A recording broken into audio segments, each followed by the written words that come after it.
بسم الله الرحمن الرحيم.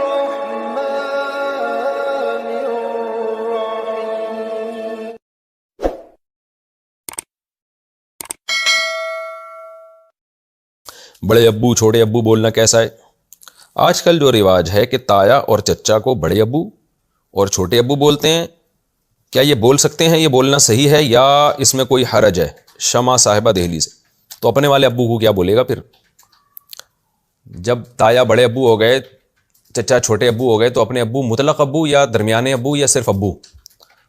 تو جائز ہے، کسی کو کوئی بھی نام دیا جا سکتا ہے، گورنمنٹ کی طرف سے بھی کوئی پابندی نہیں، اللہ کی طرف سے بھی نہیں. تو ٹھیک ہے، بول سکتے ہیں تایا کو بڑے ابو، چچا کو چھوٹے ابو. اپنے ابو کو بھی کچھ بولیں پھر، ایسا نہ ان کو وسیم بھائی بول رہے ہو. کیا حال ہے وسیم بھائی، خیریت سے ہیں آپ؟ جب چچا تایا کو اتنی رسپیکٹ دے رہے ہیں تو اپنے والے ابو کو بھی کوئی رسپیکٹ دیں، یہ میرا مقصد ہے. اور درود ابراہیمی کی جگہ دوسرا درود پڑھنا.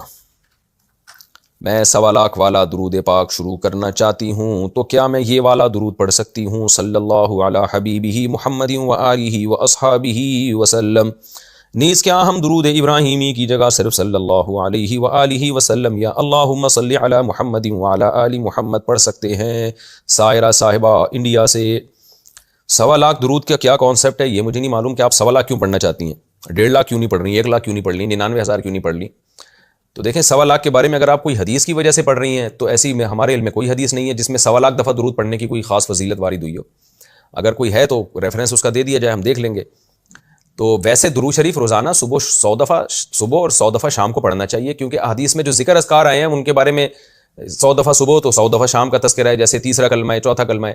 تو اسی طرح کوئی اسی پر قیاس کر کے 100 دفعہ درود شریف بھی صبح شام پڑھ لے کنٹینیو، تو یہ بہت اچھی بات ہے.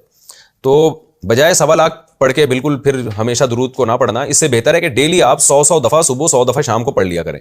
کیونکہ حدیث میں آتا ہے، حضرت عائشہ رضی اللہ تعالیٰ عنہ فرماتی ہیں احب الاعمال الی اللہ ما داوم علیہا صاحبہا وان قل، کہ آپ صلی اللہ علیہ وسلم نے فرمایا کہ اللہ کو سب سے زیادہ محبوب عمل وہ لگتا ہے جو کنٹینیو کیا جائے اگرچہ تھوڑا ہو.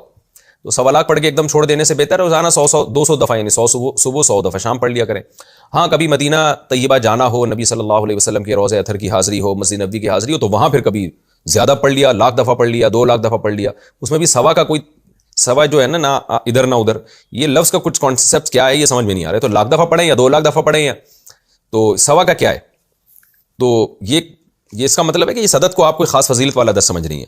باقی پڑھا کون سا درود جائے، تو یہاں جتنے درود آپ نے لکھے ہیں سب ٹھیک ہیں، ان میں سے کوئی بھی پڑھا جا سکتا ہے. درود ابراہیمی بھی پڑھا جا سکتا ہے، اور جو درود آپ نے بیان کیے وہ بھی ٹھیک ہے.